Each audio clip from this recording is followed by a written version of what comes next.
पत्नियां ससुराल से ज्यादा मायके का ध्यान क्यों रखती है? मेरे विचार से ऐसा बहुत ही कम मामलों में होता होगा कि लड़कियां शादी के बाद ससुराल से ज्यादा अपने मायके का ध्यान रखती हो। यह सिर्फ लोगों का भ्रम है। आप कल्पना कीजिए कि एक लड़की जिस घर में करीबन 25 साल तक रही हो, जहां उसका जन्म हुआ, बड़ी हुई, स्कूल गई, जहां पर उसके माता पिता रहते हैं, भाई बहन रहते हैं, उस स्थान को छोड़कर एकदम से विवाह के बाद वह लड़की एक नए घर में नए लोगों के साथ रहने आती है। लेकिन उस नए घर में भी वह अपने कर्तव्यों से पीछे नहीं हटती है, बल्कि मायके से भी ज्यादा ख्याल तो वह ससुराल वालों का रखती है।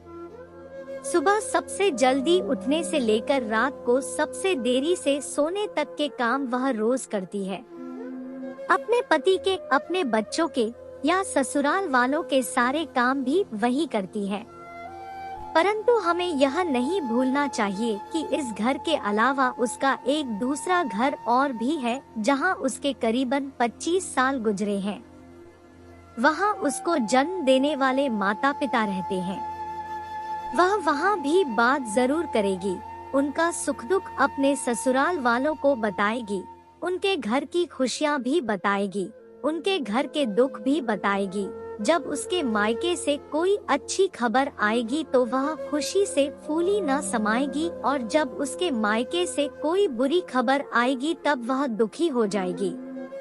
और इन सब बातों को अगर हम यह मान लें कि वह ससुराल से ज्यादा अपने मायके का ध्यान रखती है, तो यह सरासर गलत होगा। जब भी लड़की ससुराल में अपने मायके की कुछ बातें करती है, तो साधारणतया लोग यह अंदाजा लगाते हैं कि यह लड़की तो ससुराल से ज्यादा अपने मायके का ध्यान रखती है।